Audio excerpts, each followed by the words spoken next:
Miss হবে না আপনার পছন্দের টিভি শো। দেখুন জি5 অ্যাপে একদম ফ্রি। শতদ্রুর রাখ, শতদ্রু নিজের কাছেই রাখুক। আমার না সত্যি এতে কিছু করার নেই। আমার জীবনে যা বোঝাপড়া আছে সেগুলো তো আমাকেই দেখতে হবে। কিন্তু শতদ্রুকে তো তুই কথা দিয়েছিলি বল। হ্যাঁ, কথা দিয়েছিলাম। তারপর ও বাড়ি থেকে বেরোতে পারিনি, আটকে গেছি। কি করব বলো তো? আর যদি ও বাড়ি থেকে বেরোতেই পারতাম, আমি কি করতাম? কোথায় গিয়ে উঠতাম? পিজিতে গিয়েই তো উঠতে হতো। আর আমার কাছে কি আর টাকা পয়সা আছে?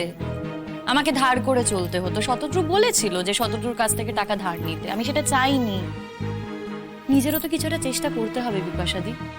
একবার চেষ্টা করে দেখবো না বলো তো?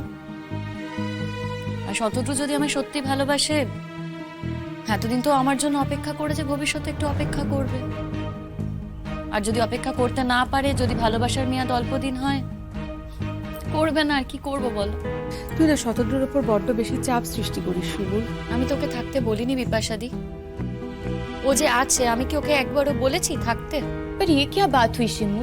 स्वतंत्र खुद से আছে বলে তুমি তো ওকে টেকেন ফর গ্রান্টেড করতে পারো না, হ্যাঁ না? দেখো, এটা কিন্তু নয় যে আমার ডিভোর্স হয়ে যাচ্ছে মানে আমি আবার বিয়ের কথা ভাববো।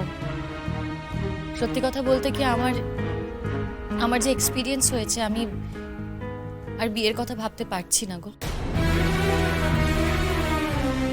এই জীবনে ওটার আমি চাই না। এটা আবার কেমন কথা হলো?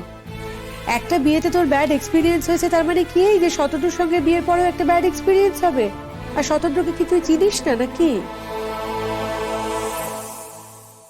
দেখো, চিনি বা না চিনি, তবুও অন্যরকম কমপ্লিকেশন তো তৈরি হতেই পারে বলো। সবাই ওকে বলবে যে একটা বিবাহিত মেয়ে আমি, তাকে আবার ও বিয়ে করছে, আমি একটা সংসার ভেঙে ওর কাছে এসেছি, এসব কথা তোকে শুনতেই হবে। আর একটা সময় পর কি হবে বলো তো? এগুলো শুনতে শুনতে ওর আমার ওপর একটা ইরিটেশন তৈরি হবে।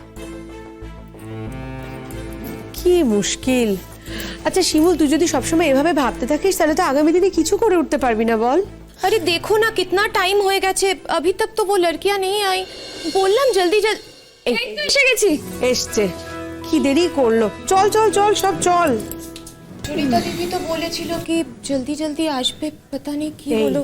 সুচরিতাদি কি করে আসবে? মনে হয় পারবে না আজকে আসতে। অসহ্য চলছে না, পারে কখনো? হ্যাঁ, অসুচ চলছে, অসুচ আছে।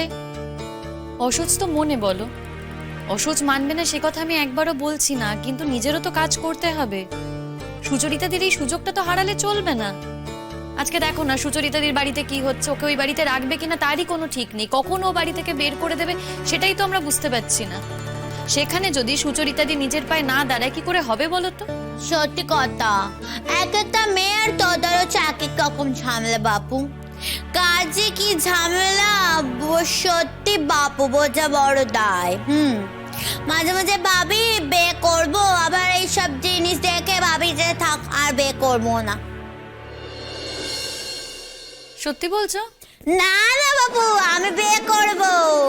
আমার মা বলেছে না যে দিল্লির লাড্ডু যে খায় সেও পস্তায়, যে না খায় সেও পস্তায়। আমি বাবুকে এই পস্তাবো।